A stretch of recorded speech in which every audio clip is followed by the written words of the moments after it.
అండి, welcome to Soni Subbu vlogs. నేనైతే mango milk shake చేస్తున్నానండి. అది ఎలా చేయాలో చూసేసుకుందాం. మ్యాంగోస్ని అయితే తీసుకొని ఫస్ట్ కొంతసేపు ఒక పావు గంట సేపు వాటర్లో వదిలేయండి.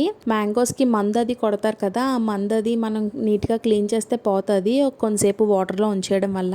ఇప్పుడు ఆ మ్యాంగోని తీసుకొని ఇలా చూపిస్తున్న విధంగా, అంటే ఇలాగే కాదు, నచ్చిన విధంగా కట్ చేసుకొని బయట తొక్క కాకుండా లోపల ఉన్న గుజ్జు మాత్రమే తీసేసి మొత్తం మిక్సీ జార్లో అయితే వేసేసుకోండి.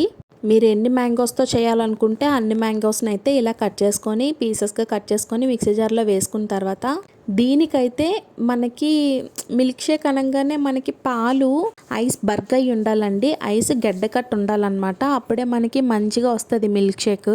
మీరు ఎప్పుడైనా జ్యూసులు చేసేటప్పుడు చూసుంటే అర్థమవుతుంది. మనకి ఏ ఫ్రూట్ జ్యూస్ కావాలో ఆ ఫ్రూట్ చెప్తే ఆ ఫ్రూట్ వేస్తారు, ఇంకా ఐస్ బర్గ్ అయితే వేస్తారు పాలుతో ఐస్ బర్గ్ చేసి. మరి మిగిలిన షాప్స్లో ఎలా చేస్తారో తెలీదు. మేము రెగ్యులర్గా తీసుకునే జ్యూస్ షాప్ అతను అయితే అలాగే చేస్తారు నేను చెప్పిన విధంగా. ఇప్పుడు నేను మ్యాంగో మిల్క్ షేక్ అడిగాను అనుకోండి, ఇలాగే మ్యాంగోస్ని అయితే కట్ చేసి వేసేసి వాళ్ళు పాల ప్యాకెట్లు డీప్ ఫ్రీజర్లో పెట్టేస్తే అవైతే ఐస్ బర్గ్ అయిపోతాయి. నేను చూపించినట్టు అవి కూడా వేసేసి మనకి ఎంత షుగర్ కావాలో అంత షుగర్ అయితే వేసేసి, సో నేను వాళ్ళని అయితే ఫాలో అయ్యాను. ఇలాగా మ్యాంగోస్ ని పాలు ఐస్ గడ్డ ఉంది కదండి, పాలు ఐస్ గడ్డ అయిన అవి ఇంకా కూల్ మిల్క్ అనమాట, చల్లగా అయిన పాలను అయితే వేసుకొని సరిపడినంత పంచదార వేసుకొని బాగా మిక్సీ చేసుకొని తీసేసుకుంటే మనకి మిల్క్ షేక్ అయితే రెడీ అయిపోతుందండి.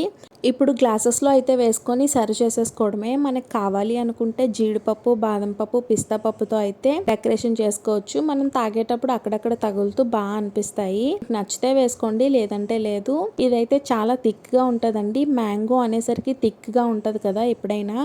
ఎండాకాలం అంటే మ్యాంగోస్ అంటే ఎండాకాలం అండి. మనకి ఎండాకాలంలోనే సీజనల్ ఫ్రూట్ కదా మ్యాంగోస్, దొరికినప్పుడే మనం వాడుకోవాలి మ్యాంగోస్ని. నేనైతే మ్యాంగోస్తో బోల్డ్ అండ్ వెరైటీస్ చేస్తానండి. మీరు ఎలాంటివి చేస్తారో కామెంట్ బాక్స్లో కామెంట్ చేయండి. మీకు ఈ మ్యాంగో థిక్ షేక్ ఎలా అనిపించిందో కామెంట్ బాక్స్లో కామెంట్ చేయండి. ఇంకా వీడియోని చూస్తూ లైక్ చేయకపోతే please do like, share and subscribe. Videos అయితే చూస్తున్నారు బట్ లైక్ చేయట్లేదు. లైక్ చేస్తేనే పుష్ అప్ ఇస్తుందండి వీడియో అయితే. లైక్ చేసి సబ్స్క్రైబ్ చేయండి. Bye bye.